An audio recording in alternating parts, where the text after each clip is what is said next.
Hey everyone, studies में आपका स्वागत है और हमारे सामने आ गया है जीएस पेपर 3।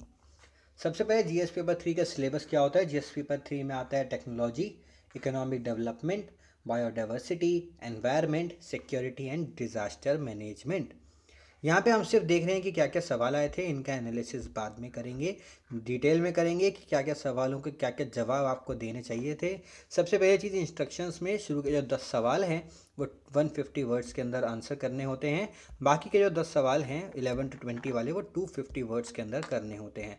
तो चलो सवालों के सिलसिले से स्टार्ट करते हैं। तो पहला सवाल यहाँ पे देखने को मिला, सस्टेनेबल डेवलपमेंट गोल से link. Access to affordable, reliable, sustainable and modern energy is the sine qua non to achieve sustainable development goals।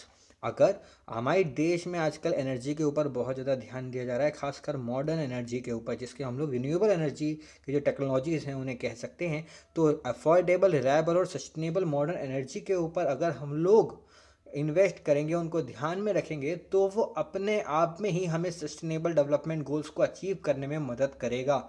ये था आपका सवाल। और यहाँ पे आपको जो प्रोग्रेस है इंडिया की इस पर्टिकुलर चीज़ को लेकर, उसके ऊपर आपको बताना था कि इंडिया ने क्या क्या उसके ऊपर प्रोग्रेस किया है।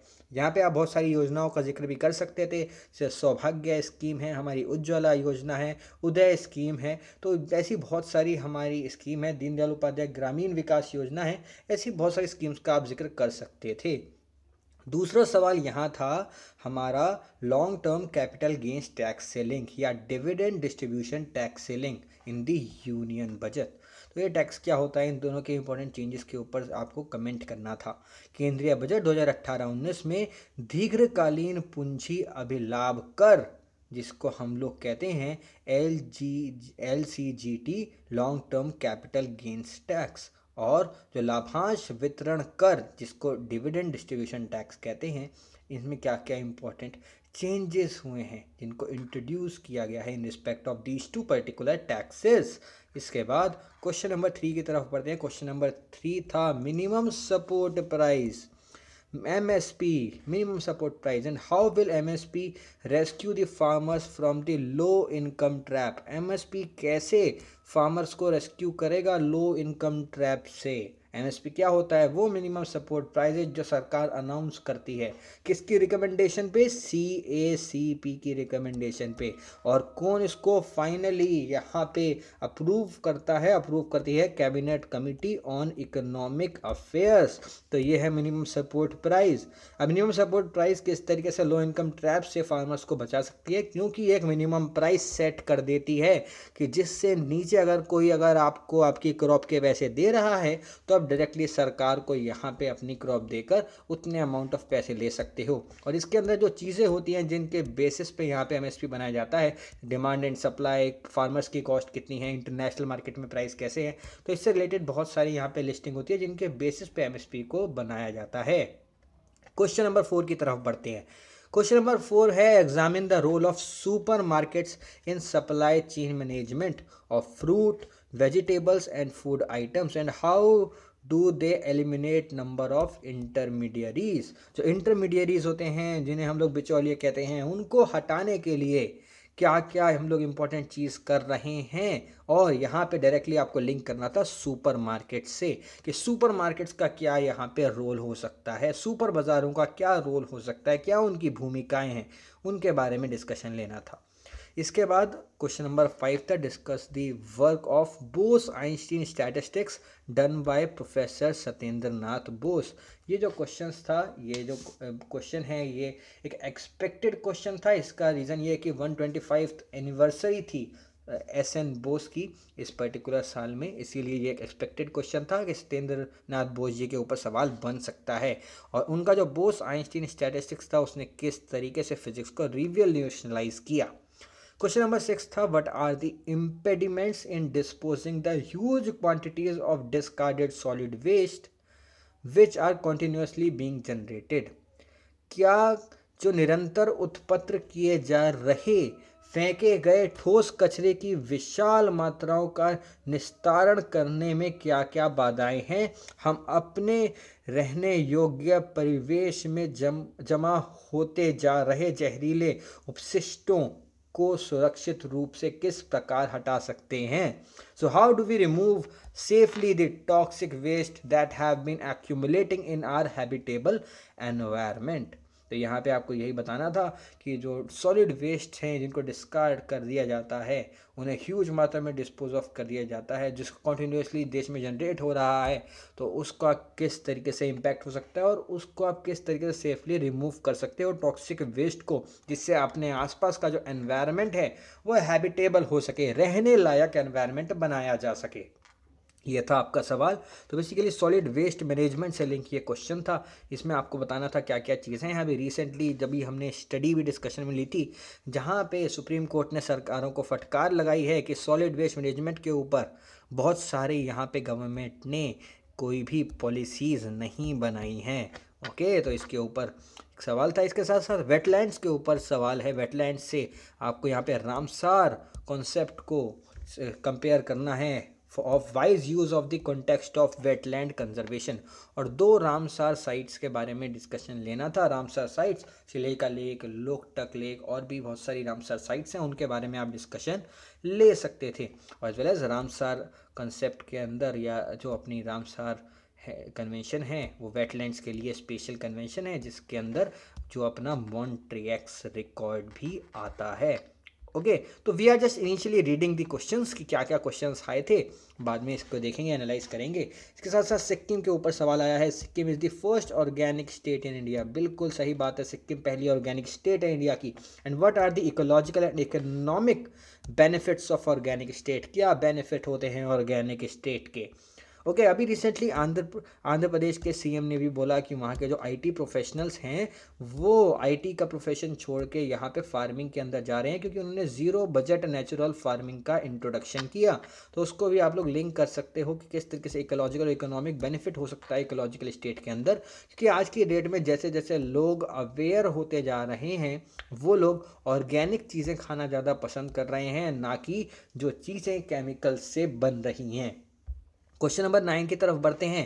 क्वेश्चन नंबर 9 है अपने सी पैक से रिलेट करते हुए, चाइना पाकिस्तान इकोनॉमिक कॉरिडोर से रिलेट करते हुए, and is viewed as a cardinal subset of China's larger one belt one road initiative.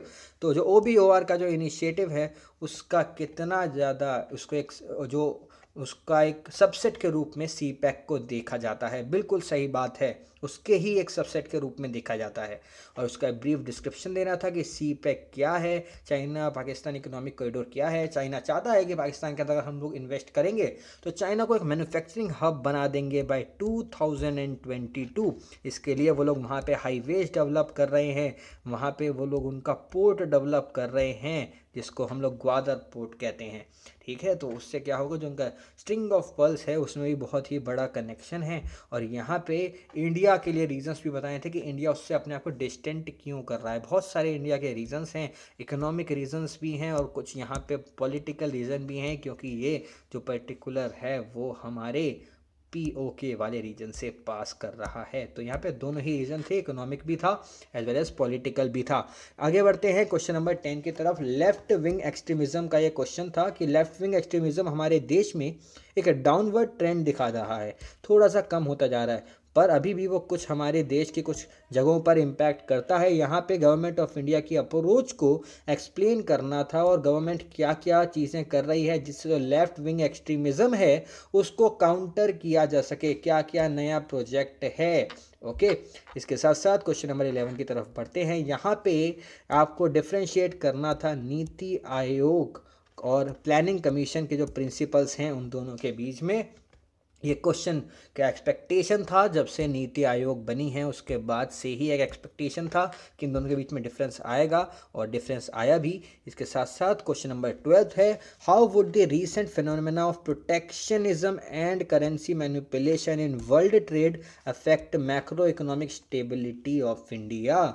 तो यहाँ पे जब हमने कल GS पेपर 2 डिस्कशन में लिया था उसके अंदर भी जो ट्रेड वॉर है उससे रिलेटेड क्वेश्चन था, और यहाँ पे भी ट्रेड वॉर से ही रिलेटेड एक इनडायरेक्ट क्वेश्चन है, how would the recent phenomena of protectionism and currency manipulation in the world trade. Currency manipulation, यहाँ पे आप देख सकते हो किस तरीके से चाइना अपनी करेंसी को मैनिपुलेट करता है। प्रोटेक्शनिज्म, जो कि आज की डेट में ट्रम्पोनॉमिक्स के अंदर यूएस स्टैंड कर रहा है। उसके अलावा जो आप देखोगे कनाडा जैसी बड़ी बड़ी कंट्री, जर्मनी जैसी कंट्री, जितनी भी बड़ी बड़ी यूरोपियन यूनियन की कंट्रीज़ हैं, वो लोग भी कितने प्रोटेक्शनिज्म मेजर्स ले रही हैं हमारे सामने, और करेंसी को मैनिपुलेट किया जा रहा है। उसके इंडिया की मैक्रो इकोनॉमिक स्टेबिलिटी के ऊपर क्या इफेक्ट हो रहा है। आप देख सकते हो हमारे देश में कितना ज़्यादा जो हमारा रुपी है वो गिरता जा रहा है, डेप्रीशिएट हो रहा है, ऑयल के जो प्राइजेज हैं वो बढ़ रहे हैं। तो बहुत ही रीसेंट करंट अफेयर्स का ये सवाल था। इसके साथ साथ क्वेश्चन नंबर 13 था, जो हमारा नेशनल हॉर्टिकल्चर मिशन है उसके रोल को यहाँ पे एनालाइज करना था कि वो किस तरीके से प्रोडक्शन को बूस्ट करने में, प्रोडक्टिविटी को बूस्ट करने में, इनकम जो है हमारे हॉर्टिकल्चर फार्मर्स, उनकी इनकम को बूस्ट करने में सहायता कर रहा है। हमें अपने जितने भी सारे फार्मर्स हैं उनकी इनकम डबल करनी है बाय 2022, और ये अभी तक कितना सक्सीड हुआ है फार्मर्स की इनकम को बढ़ाने के लिए। क्वेश्चन नंबर 14 है, how has the emphasis on certain crops brought about changes in cropping pattern in recent past, elaborate the emphasis on millet production। ठीक है, मिलेट प्रोडक्शन का नेशनल ईयर भी है 2018, ये सरकार ने बोला था और यूनाइटेड नेशन में भी इसकी दलील भेजी थी। तो गत वर्षों में कुछ विशेष फसलों पर जोर ने सस्नीय पर्यटनों में किस प्रकार परिवर्तन ला दिया है, और मोटे अनाजों जिन्हें हम लोग मिलेट्स कहते हैं के उत्पाद और उपभोग पर बल को विस्तारपूर्ण स्पष्ट कीजिए, ये सवाल था। क्वेश्चन नंबर 15 की तरफ बढ़ते हैं। बायोटेक्नोलॉजी से सवाल है कि why is there is so much activity in the field of biotechnology in our country. इतनी ज़्यादा एक्टिविटी क्यों है बायोटेक्नोलॉजी के फील्ड में, and how has this activity benefited the field of biopharma. Biopharma के अंदर हमारे देश में नेशनल बायोफार्मा मिशन भी चल रहा है, जिसमें I3 वाला मिशन भी आता है। ठीक है, तो ये सारी की सारी चीज़ें आपको इस वाले क्वेश्चन के साथ लिंक करनी है। साथ ही क्वेश्चन नंबर 16 है, with growing energy needs India should keep on expanding it's nuclear energy. तो न्यूक्लियर एनर्जी का जो प्रोग्राम है उसको हमें बढ़ाना है। हम लोग न्यूक्लियर पैक्ट्स कर रहे हैं ऑन सिविल बेसिस, जिससे जो हमारी नीड्स हैं उनको हम लोग कवर अप कर सकें। ओके, क्योंकि हमारे बहुत सारे प्रोग्राम चल रहे हैं, हमें सब जगह बिजली पहुंचानी है, इलेक्ट्रिसिटी फॉर ऑल करना है। इसके फैक्ट्स और फियर्स जो न्यूक्लियर एनर्जी से रिलेट करते हैं उनको डिस्कशन में लेना था।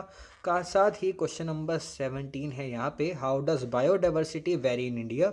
इंडिया में बायोडाइवर्सिटी कितनी वेरी करती है। यहाँ पे state to state, region to region vary करती है। बहुत ही बायोडाइवर्सिटी डाइवर्स हमारा एरिया है। यहाँ पे आपको एक और चीज़ बतानी है कि बायोलॉजिकल डाइवर्सिटी एक्ट ऑफ 2002 किस तरीके से हेल्पफुल रहा है हमारी फ्लोरा और फौना को कंजर्व करने में। क्वेश्चन नंबर 18 की तरफ बढ़ते हैं, वो है Sendai framework on disaster risk reduction, DRR। Hyogo framework के बाद हमारे सामने आया है सेंडाई फ्रेमवर्क 2015 से 2030 वाला।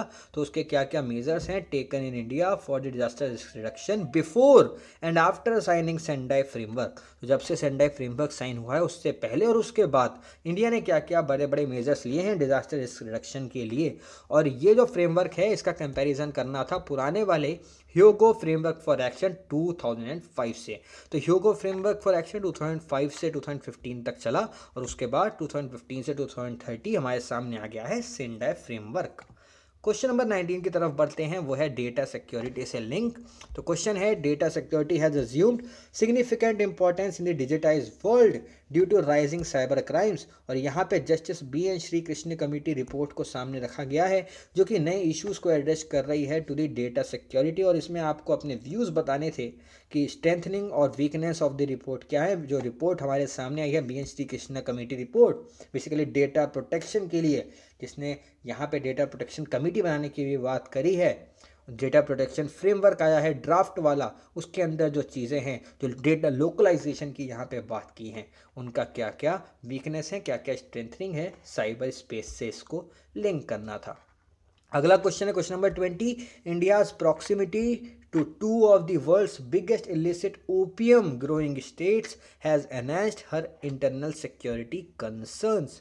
तो इंडिया की वर्ल्ड की बड़ी बड़ी कंट्रीज़ के साथ जो प्रॉक्सिमिटी है, जो कि ओपियम ग्रो करती हैं, उन्होंने हमारे देश की इंटरनल सिक्योरिटी के लिए कंसर्न ला दिया है। ठीक है, ओपियम मतलब यहाँ पे अफीम उगाने वाली जो राज्य हैं।